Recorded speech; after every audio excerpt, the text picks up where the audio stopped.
రంగారెడ్డి జిల్లా షాద్నగర్ ప్రభుత్వ జూనియర్ కళాశాలలో ఎమ్మెల్యే వీర్లపల్లి శంకర్ తన సొంత నిధులతో సుమారు 1000 మంది విద్యార్థులకు నేటి నుంచి వార్షిక పరీక్షలు వరకు ప్రతిరోజు మధ్యాహ్నం భోజనం ప్రారంభించారు.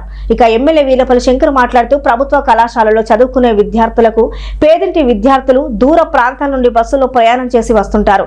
కాబట్టి ఉదయాన్నే కళాశాలలకు వచ్చే సమయంలో భోజనం తీసుకురాకపోవడం వల్ల మధ్యాహ్నం భోజనానికి విద్యార్థులకు తీవ్ర అవస్థలు పడుతున్నట్లు తన దృష్టికి వచ్చినట్లు తెలిపారు.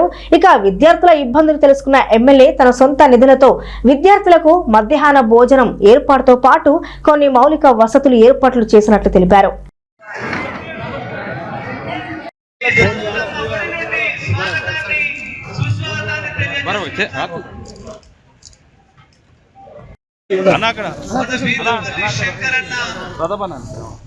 మరికొద్ది క్షణాల్లో మన దగ్గరికి రాబోతుండు.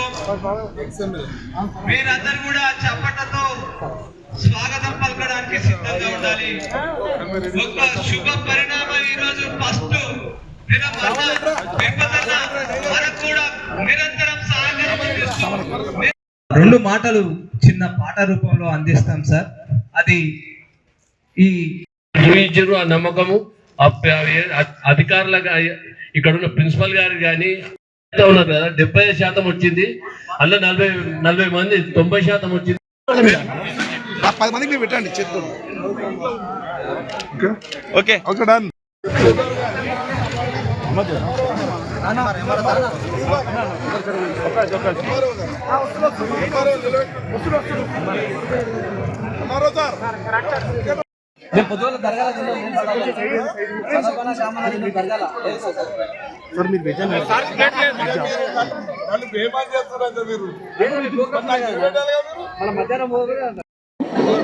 ముందుగా అందరికీ నూతన సంవత్సరం శుభాకాంక్షలు తెలియజేస్తూ షాద్నగర్ నియోజకవర్గంలో ప్రభుత్వ జూనియర్ కాలేజీలో దాదాపు 1000 మంది విద్యార్థులు చదువుకుంటూ ఉన్నారు.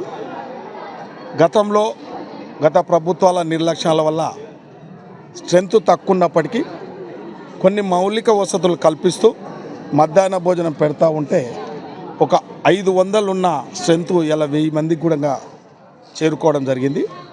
ముఖ్యంగా ఒక పేదింటి బిడ్డలు కాబట్టి వారికి మధ్యాహ్న భోజనం ఏర్పాటు చేసి కొన్ని మౌలికమైన వసతులు ఏర్పాటు చేస్తే వాళ్ళు విద్య మీద ఇష్టపడి కష్టపడి చదువుకుంటూ ఉన్నారు. కాబట్టి గతంలో మంచి రిజల్ట్ కూడా రావడం జరిగింది.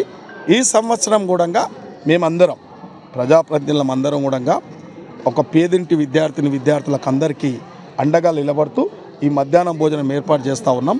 ఇంకా ఏదైనా అవసరం ఉన్నా ఏర్పాటు చేస్తూ ఉన్నాం. కాబట్టి ఈ కాలేజీ యొక్క రూపురేఖలు రేపు భవిష్యత్తులో మారబోతూ ఉన్నాయి 2 నెలల్లో.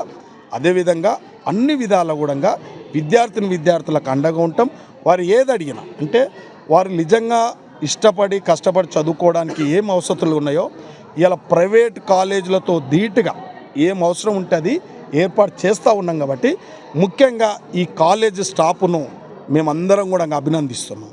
కాలేజు స్టాఫ్ను కానీ ప్రిన్సిపాల్ని కానీ సిబ్బందిని కానీ ప్రత్యేకంగా వాళ్ళు ప్రైవేట్ టీచర్లు కాదు, వాళ్ళ సొంత పిల్లలు సొంత కాలేజీ లాగా వాళ్ళు నడుపుతూ ఉన్నారు. కాబట్టి వాళ్ళకి ప్రత్యేకంగా ధన్యవాదాలు. మా యొక్క బాధ్యత కాబట్టి ప్రజాప్రతినిధులు నేను ఎక్స్ఎమ్మెల్యే జడ్పీటీసీగా రావడం ఏంటంటే ఇక్కడ కాంగ్రెస్ పెద్దలందరూ రావడం ఏంటంటే పిల్లలకి ఏదైనా అండగా ఉండాలి, ఒక భరోసా ఇవ్వాలని చెప్పి రావడం జరిగింది. వారికి మధ్యాహ్నం భోజనం కూడా ఏర్పాటు చేయడం జరిగింది.